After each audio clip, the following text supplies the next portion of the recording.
नमस्कार, मैं नीरज कुमार भारती आप सभी लोगों का अपने इस चैनल पे बहुत बहुत स्वागत एवं अभिनंदन करता हूं। तो आज का टॉपिक, जैसा कि आपने थंबनेल देखा कि राष्ट्रगान के ऊपर पूरी तरह से फोकस होने वाला आज का हमारा टॉपिक राष्ट्रगान अर्थात नेशनल एंथम। नेशनल एंथम इसकी इंग्लिश होती है। तो सारी चीज़ों को हम समझेंगे कि राष्ट्रगान किसने लिखा था, कौन राइटर था इसका,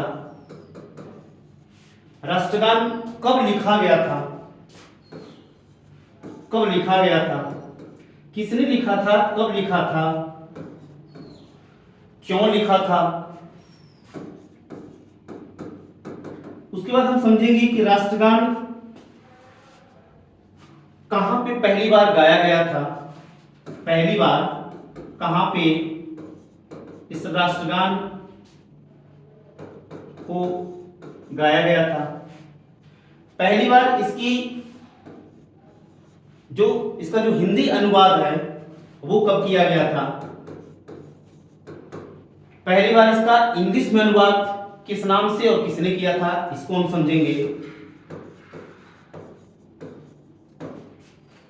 उसके बाद राष्ट्रगान को लेके भारत सरकार ने एक एक्ट बनाया है, उस एक्ट के बारे में भी हम समझेंगे।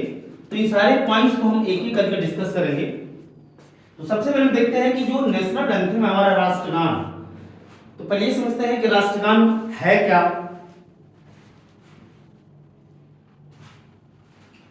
राष्ट्रगान और देशगान दोनों चीजों में बेसिक डिफरेंस ये है कि राष्ट्रगान, जो हमारा राष्ट्रगान है, देश और राष्ट्र, राष्ट्रगान कोई जरूरी नहीं है कि एक देश के भीतर ही हो। अगर ये इंडिया है तो इंडिया के बाहर भी राष्ट्रगान चलेगा। यानी कि हमारा राष्ट्र केन्या में भी फैला हुआ है, हमारा राष्ट्र जर्मनी में भी फैला हुआ है, हमारा राष्ट्र यूएस में भी फैला है, कनाडा में भी फैला है, जापान में भी फैला है।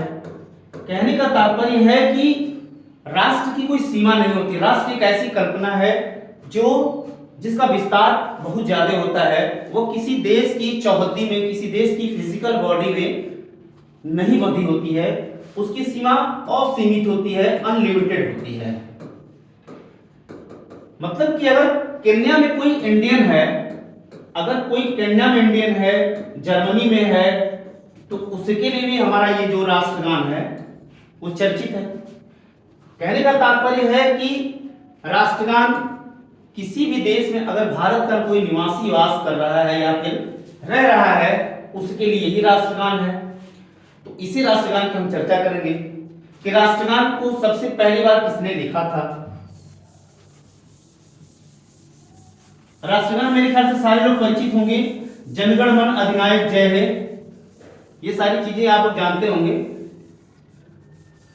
राष्ट्रगान को सबसे पहली बार 1911 में, वर्ष था 1911, और लिखा था इसको रविंद्रनाथ टैगोर ने। रविंद्रनाथ टैगोर इसके लेखक थे। और लिखने के बाद वो वर्ष था 1911, और इस जो राष्ट्रगान है ये पहली बार तत्वबोधिनी नामक एक पत्रिका है, तत्वबोधिनी नामक एक पत्रिका है, इसी पत्रिका में इसका पहली बार प्रकाशन हुआ था। और इस तत्वबोधिनी पत्रिका की जो लेखक हैं वो हैं देवेंद्रनाथ टैगोर। देवेंद्रनाथ टैगोर इस पत्रिका के लेखक थे, और इसी पत्रिका में पहली बार राष्ट्रगान को प्रकाशित किया गया था। 1911 में इस राष्ट्रगान को रविंद्रनाथ टैगोर ने लिखा था। और इस राष्ट्रगान को पहली बार कांग्रेस के अधिवेशन में, कांग्रेस का जो वार्षिक हर साल अधिवेशन हुआ करता था, उस अधिवेशन में, कांग्रेस का जो अधिवेशन हुआ करता था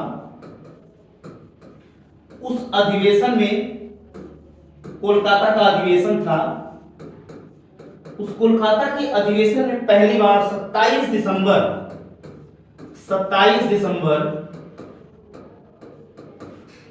1911 में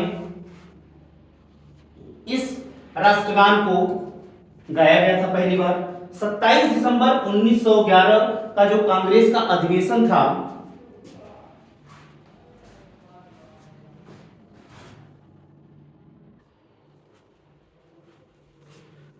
तो 27 दिसंबर 1911 के अधिवेशन में, जो कांग्रेस का अधिवेशन कोलकाता में हुआ था, उसी अधिवेशन में इसको गाया गया था। अब इसमें थोड़ा सा ध्यान देने वाली चीज है कि जो पहला दिन था इस अधिवेशन का,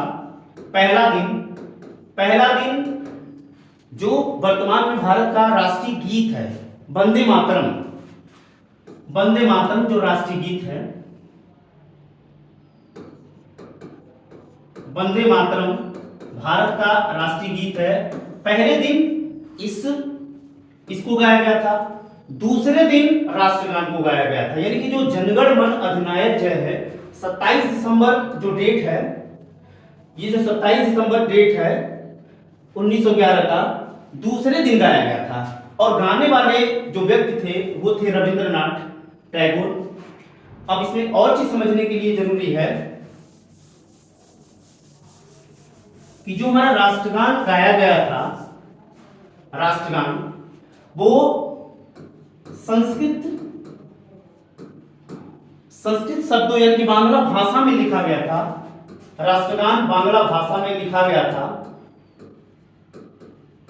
और उसमें जो शब्द है संस्कृत निष्ठ उनको कहा जाता है, और एक और चीज इनको कहा जाता है साधु भाषा कही जाती है। रविंद्रनाथ टैगोर की एक भाषा थी साधु भाषा, इसी भाषा में राष्ट्रगान को लिखा गया है, बांग्ला भाषा में लिखा गया है। और इसकी जो धुन तैयार की है रविंद्रनाथ टैगोर ने ही तैयार की है, और उस धुन का नाम है राग अहिल्या बिलावल। राग अहिल्या बिलावल, इस जो राष्ट्रगान की धुन है राग अहिल्या बिलावल, रविंद्रनाथ टैगोर ने स्वतः ही कंपोज की थी, और उन्हीं की कंपोजिशन पे इस गाने को, इस राष्ट्रगान को गाया गया था। इसके बाद हम आगे चलते हैं इसके इतिहास को लेके।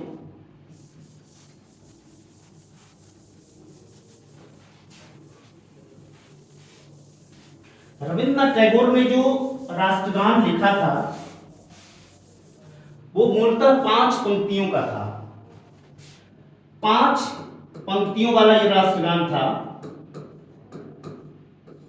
और ये 5 पंक्तियों में से पहली पंक्ति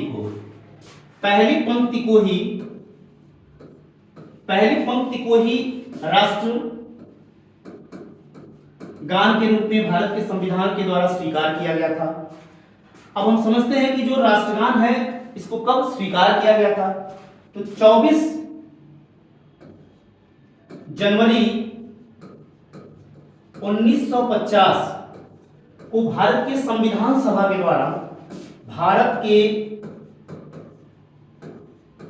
संविधान सभा के द्वारा 24 जनवरी 1950 को इसे भारत का राष्ट्रगान पूरी तरह से स्वीकृत कर लिया गया। यानी कि भारत का जो राष्ट्रगान बना है वो 24 जनवरी 1950 को भारत के संविधान सभा के द्वारा एक्सेप्ट किया गया।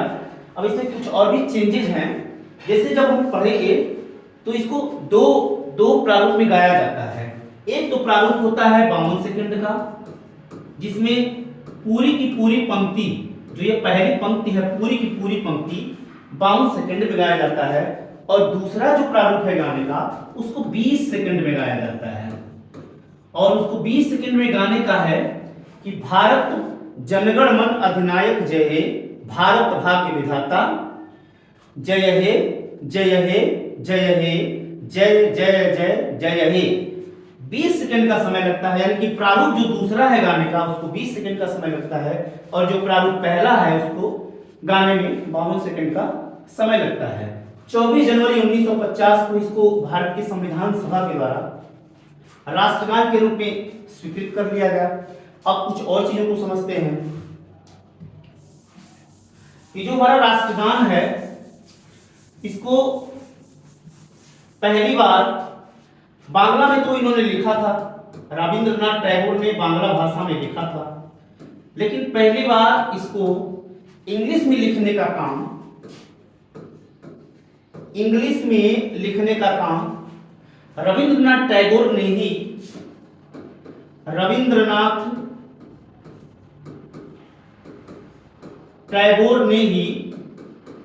1919 में इसे the morning song of India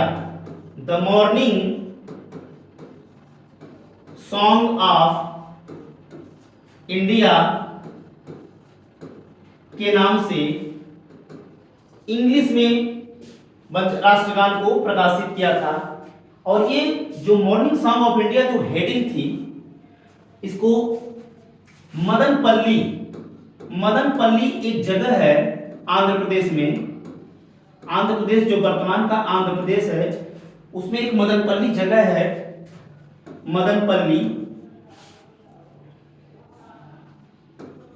उसी जगह रविंद्रनाथ टैगोर ने इस गीत को मॉर्निंग सॉन्ग ऑफ इंडिया के नाम से इसको ट्रांसलेट किया था बांग्ला से इंग्लिश में। अब आगे देखते हैं कि जो राष्ट्रगान है इसका जो हिंदी अनुवाद वो सबसे पहली बार सुभाष चंद्र बोस ने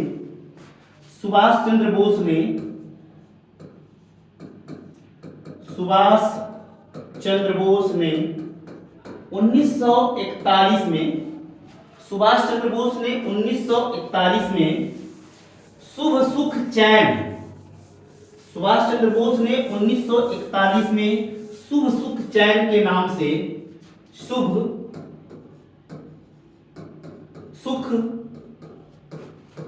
चैन के नाम से इसका हिंदी अनुवाद किया था।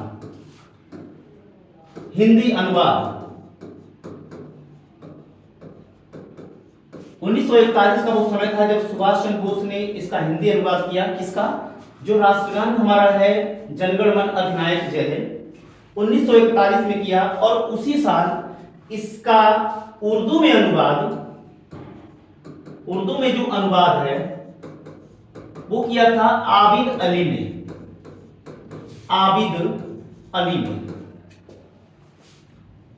राष्ट्रगान को हिंदी में अनुवाद सुभाष चंद्र बोस ने किया, उर्दू में अनुवाद आबिद अली ने किया। लेकिन सुभाष चंद्र बोस ने जो अनुवाद किया था उसका जो मुख्य हेडलाइन था शुभ सुख चैन था। और जो रविंद्रनाथ टैगोर ने जो राष्ट्रगान लिखा था उसकी हेडिंग थी भारत भाग्यो विधाता। भारत भाग्यो विधाता जो हेडिंग थी उसी हेडिंग के अंतर्गत 5 पंक्तियों वाली जो राष्ट्रगान, भारत का जो राष्ट्रगान है 5 पंक्तियों वाली राष्ट्रगान की रचना भारत भाग्य विधाता हेडिंग के अंतर्गत की गई थी, जिसकी पहली पंक्ति को भारत के राष्ट्रगान के रूप में स्वीकृत किया गया है 24 जनवरी 1950 को संविधान सभा के द्वारा। इसके बारे में कुछ और फैक्ट्स देखते हैं। जो हमारा राष्ट्रगान है इसमें बहुत सारे परिवर्तन किए गए हैं, क्योंकि जब ये राष्ट्रगान स्वीकार किया गया था तो उस समय अभी भारत और पाकिस्तान का विभाजन हुआ था। 14 अगस्त 1947 को भारत और पाकिस्तान का बंटवारा हो चुका था। भारत और पाकिस्तान अलग अलग राष्ट्र के रूप में अपना अस्तित्व बना चुके थे। 14 अगस्त 1947 को विभाजन हो चुका था, 15 अगस्त को भारत स्वतंत्र हो गया था। अब इसमें जब गाना जब पढ़ेंगे पंजाब सिंध गुजरात मराठा, पंजाब सिंध गुजरात मराठा, ये पंक्ति आती है राष्ट्रगान का आप उल्लेख करेंगे तो ये पंक्ति आती है पंजाब सिंध गुजरात मराठा। 1950 में ये विवाद उठा, बस 1950 में ये विवाद उठा कि जब भारत में सिंध है नहीं, सिंध तो पाकिस्तान में चला गया और पाकिस्तान भारत से अलग हो चुका है, तो जब वहां से सिंध यहां से चला गया तो सिंध नामक जो शब्दावली है इसको हटाया जाना चाहिए। ये 1950 में विवाद उठा। तब भारत के लोगों ने या भारत सरकार ने इस सिंध को सिंधु शब्द से रिप्लेस किया। देखिएगा यहाँ पे सिंध प्रांत है, पाकिस्तान में एक सिंध प्रांत है, जबकि सिंधु क्या है, एक नदी है। सिंधु नदी भारत से होकर गुजरती है, जिसकी सहायक नदियों के बारे में आपको जानकारी होगी कि सतलज, रावी, ब्यास, चिनाब और झेलम, ये 5 नदियां हैं जिनको पंचनद कहा जाता है और ये सिंधु नदी की सहायक नदियां हैं, ट्रिब्यूटरीज हैं। तो पंजाब सिंध गुजरात मराठा, सिंध को रिप्लेस करने के लिए सिंधु शब्द का इस्तेमाल किया गया 1950 में। इसके बाद कुछ फैक्ट्स देखते हैं इसके बारे में कि जो हमारा राष्ट्रगान है, राष्ट्रगान को लेकर बार बार ये आलोचना की गई थी कि जो 1911 में रविंद्रनाथ टैगोर ने इसको लिखा था, इसको बार बार कहा जाता है कि 1911 में जो George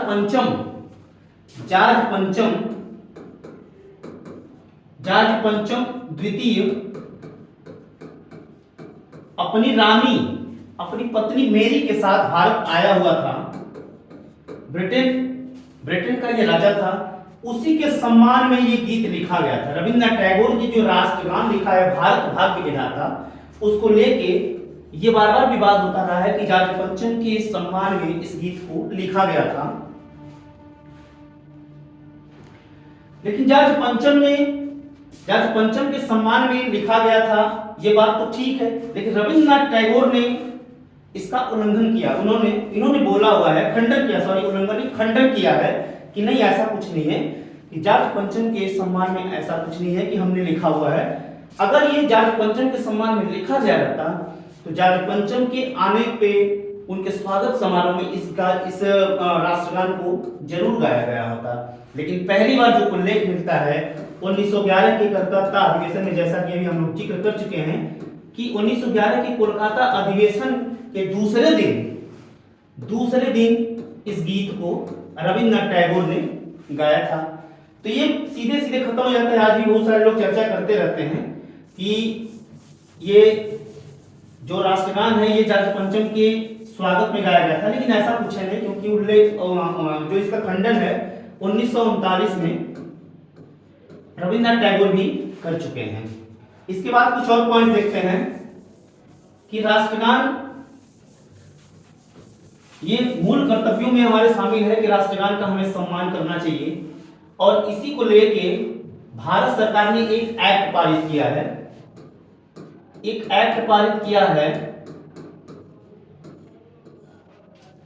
prevention of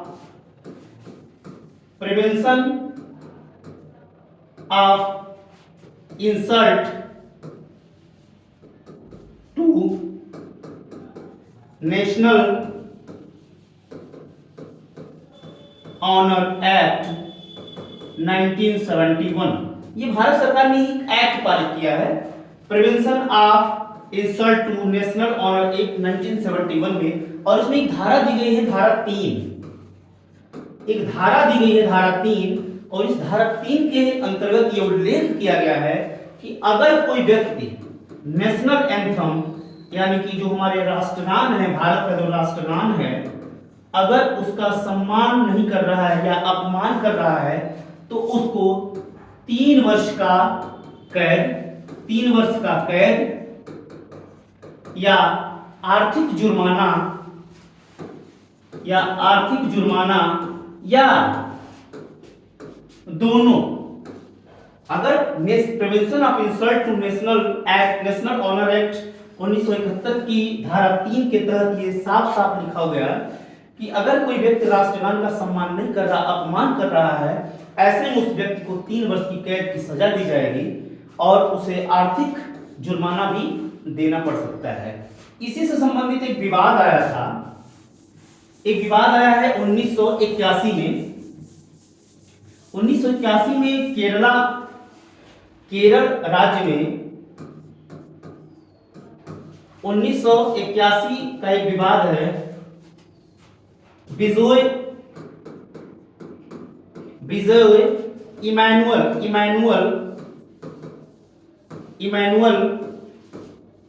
versus Kerala राज्य।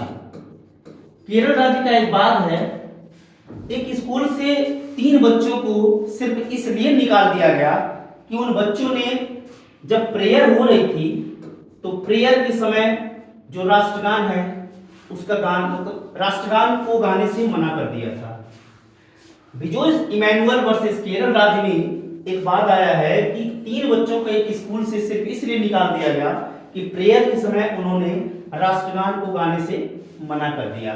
ये बात जब सुप्रीम कोर्ट के पास आती है तो सुप्रीम कोर्ट ने साफ साफ कहा कि अगर कोई व्यक्ति राष्ट्रगान अगर चल रहा है, राष्ट्रगान के चलते समय अगर कोई व्यक्ति सावधान मुद्रा में है और सम्मान देते हुए खड़ा है तो इसका मतलब ये नहीं है कि वो राष्ट्रगान का सम्मान नहीं कर रहा है।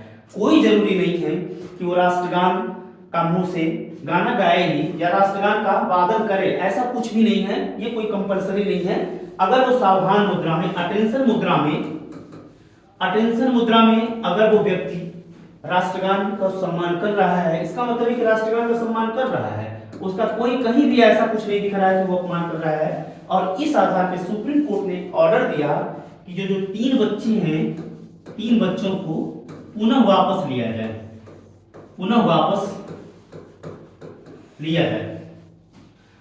तो राष्ट्रगान के बारे में हमने सारा समझा, सारा कुछ। इसमें एक और चीज आया था कि राजस्थान के गवर्नर ने अभी कुछ दिन पहले जो इसमें अधिनायक शब्द है, जनगण मन अधिनायक जय है, अधिनायक शब्दावली को लेके राजस्थान के गवर्नर को कुछ प्रॉब्लम थी। उन्होंने बोला कि राजस्थान के जो गवर्नर है वो अधिनायक शब्द का इस्तेमाल नहीं होना चाहिए, बल्कि इसके स्थान पे मंगलदायक शब्द का इस्तेमाल होना चाहिए। खैर वो विवाद अभी चला, लेकिन उसमें कुछ हुआ नहीं। तो ये सारी चीजें राष्ट्रगान के संदर्भ में हैं। आशा है कि आपको वीडियो अच्छा लगा होगा। तो मिलते हैं नेक्स्ट वीडियो में, तब तक के लिए जय हिंद, जय भारत।